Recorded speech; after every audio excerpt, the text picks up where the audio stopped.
Good afternoon. I'm Rev Dave Thompson. I'd like to welcome you back to our Civil Human Bible study. I'm a civil human minister, and so what that means is that I focus my ministry on building human peace and common ground. And as a civil human minister, the way that I'm approaching the Bible and these scriptures today is really twofold. The first is I want to be a human, and I'm approaching these scriptures as a human. My intent is to look to see if there's teachings that I can pull from here that can be applied across the board to all humans in a civil manner. And I want to be civil is the second thing. And that means that I want to respect our shared basic human needs that we all have. The need to believe our own creed, the need to be independent from the control of others, the need to vote for those who will have control over us, the need to intimately love somebody, and the need to live and let live. I'm so grateful for you to join me. I'm excited that we are on Facebook again and YouTube again. That's exciting to have that next step. And I'm so grateful that you are participating in this. And let's go ahead and jump in. We're talking about Matthew chapter 15, verses 10 through 20. So we'll go ahead and start reading verse 10. Then he called the multitude and said to them, "Hear and understand. Not what goes into the mouth defiles a man, but what comes out of the mouth, this defiles a man." Then his disciples came and said to him, "Do you know that the Pharisees were offended when they heard this saying?" But he answered and said, "Every plant which my heavenly Father has not planted will be uprooted. Let them alone. They are blind leaders of the blind, and if the blind leads the blind, both will fall into a ditch." Then Peter answered and said to him, "Explain the parable to us." So Jesus said, "Are you also still without understanding? Do you not yet understand that whatever enters the mouth goes into the stomach and is eliminated, but those things which proceed out of the mouth come from the heart, and they defile a man? For out of the heart proceeds evil thoughts, murders, adulteries, fornications, thefts, false witnesses, blasphemies. These are the things which defile a man, but to eat with unwashed hands does not defile a man." So yesterday this is picking up off of really a story that we shared yesterday, and I want to give just a brief overview of that for those of you who may be just joining us now. In the last study, the Pharisees came to Jesus and were accusing his disciples of breaking the law because his disciples weren't washing their hands before they ate something. And in the Jewish custom, in their Jewish law, it was important for purity's sake that people wash their hands before they eat. And obviously this has certain sanitation benefits, but it was also part of a very strict law that they had in their society. And they were ruled by a set of religious laws at that time. And there were laws that were the basics, like the Ten Commandments, which everybody knew. And then there was a whole set of little minutia laws about, what you could eat, what you couldn't eat, when you could eat it, when you could work, when you couldn't work, all of these little things. And one of those, in the purity laws, as they called them, was about washing your hands before you ate. And so the Pharisees and the scribes, who were like the religious leaders of the day, had come from Jerusalem, the capital, to meet with Jesus and his disciples. And the first thing they point out isn't the fact that people are being healed, or isn't the fact that there's some great things happening and people are turning their lives around. No, it's the fact that their disciples of Jesus are not washing their hands. And so Jesus comes back at them and he tells them, sure, we may be breaking a small purity law, but it's a tradition, not a command. You, however, are breaking commands with these little traditions. And so Jesus points out a loophole that they had created and how that basically meant that they were breaking the law. So what we had in this setup were the Pharisees on one side, the religious leaders who had the perfection of living in this purity and following all these laws, because really they removed themselves from society and from all of the inconvenient gray areas of life so that they could follow these purity laws. And that's what they focused on. And then there was Jesus, who focused on the virtues.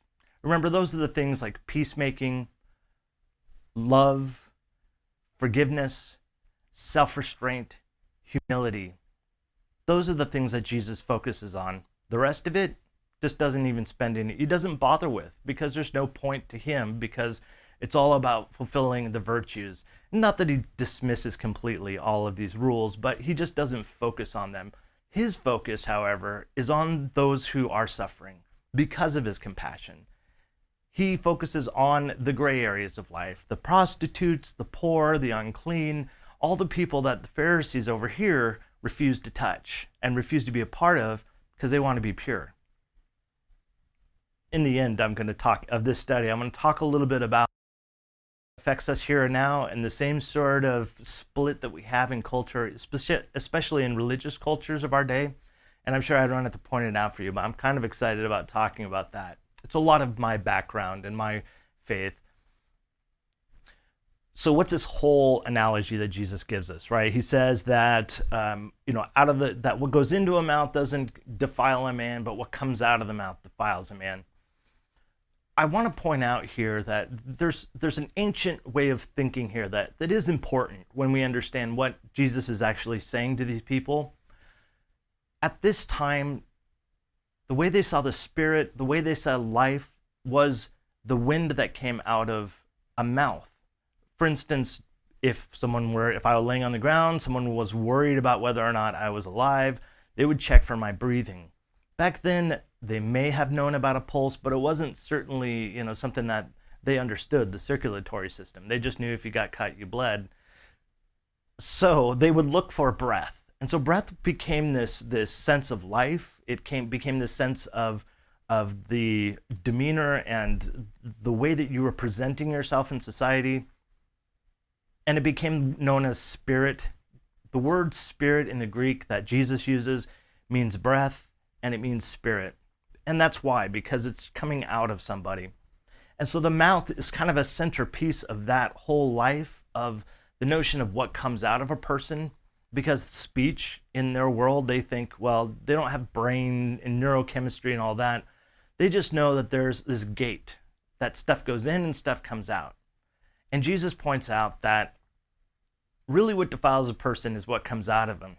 So how in the world does he point this out? He actually a little bit humorously points out that what goes into to the mouth goes to the stomach, and then literally in the Greek here it says, and goes to the toilet or the latrine. And so, which I thought was kind of funny. They never translate those things very clearly in the scriptures because they're, afraid of diminishing these, which actually I wish that they would translate them the way they were, because I think that's kind of hilarious. But Jesus suggests, no, it's not that. That's not what makes a person bad. What makes a person bad is what comes out of their mouth, what comes out of the heart of them. And so this spirit, this heart, what comes out are lies, are deceptions, are slandering other people. These are the things that come out of a person, and those make a person unclean. And now what in the world does this have to do with what the Pharisees are saying, right? He goes on to explain this towards the end, but I want to just highlight it right now. Essentially what Jesus is saying, look, the washing of the hands, these purity laws, they don't affect what is inside of a person. They are basically affecting what's outside. And, if you touch some food with unclean hands, it's going to pass all the way through you and not really affect you as a person per se. But what comes out of their mouths, what comes out of their spirits, their souls, their hearts, their minds, that is what points to whether a person is good or bad. And so Jesus is rightfully out to the Pharisees, all of these things that you think are important aren't doing anything for making you a better person. What will make you a better person is when you stop lying and promoting false testimony and diminishing other people, like the Pharisees are of Jesus, who's just trying to do the work of God and trying to be compassionate and loving, right? That what comes out of a person, that's what makes them good or bad. And even today, we'll tie this out a little bit towards the end, but even today, that's something that we need to pay attention to when we're trying to decide who's good or bad in our society. We look to what comes out of their mouth as one of those things. Another point that I want to talk about, It's kind of a little portion in this passage, but it is important. The disciples come to Jesus and say, look, don't you care about the fact that the Pharisees were offended by what you just said? It's a fair question, right? I mean, yeah, it was clear that they were offended. And these, keep in mind that these are high officials in their culture. This would be like having a senator or a congressperson or a governor of somebody of significant ruling authority coming to Jesus and him saying something that's wholeheartedly offensive and strikes at the core of their worldview. And so rightfully so, the disciples asked him that. And Jesus replies to this, something that I thought was really interesting. He says, everything that hasn't been planted by my heavenly Father will be uprooted.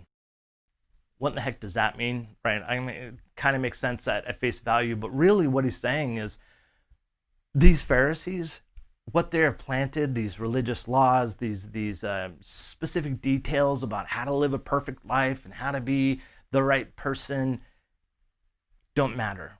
And those aren't from God. They're not from the Creator. They're not the rules of the universe, the virtues of the universe. And as such, they are going to be plucked out. And what that means is that eventually they're going to be removed from society. And that's exactly what happened. When Jesus brought virtues to the people, when he brought love and compassion to the poor and to the needy, that is when the Pharisees were removed from their foundations, because people saw through the fact that they were just looking for glory and looking for their own esteem and looking for money, really. And they saw Jesus, who was actually doing the good things, and saw his virtues. I'd like to tie up a little bit on this point, a couple of walkaways, some things that I felt were really useful for me in today's society. And again, my effort is to try to find things that can be applied to all humans, regardless of our faiths and our politics and all of that. I think one of the key messages that Jesus shares here is really important and something that we need to pay attention to today. What goes into a mouth, what goes into a person is not what is going to make them a bad person. It's not going to diminish them. What comes out of the person, that's what diminishes them. I would ask that, along with me, you think about those people in our society, leaders who are out front, in front of others, and listen to the words that they say. Are they encouraging? Are they peacemaking? Are they humble? Do they show self-restraint? Do they show compassion and forgiveness? If they don't, then we need to take a hard look at this person to determine whether they are somebody that we should follow or esteem or listen to in whatever fashion that is in our society. The second thing I want to talk about is that oftentimes when we're out there trying to do these virtues, when we're trying to stand up for what's right and to do what's right, people will come along just like the Pharisees, just like the religious leaders of the day, and will diminish us. They will slander us and say that make up all kinds of stories about us.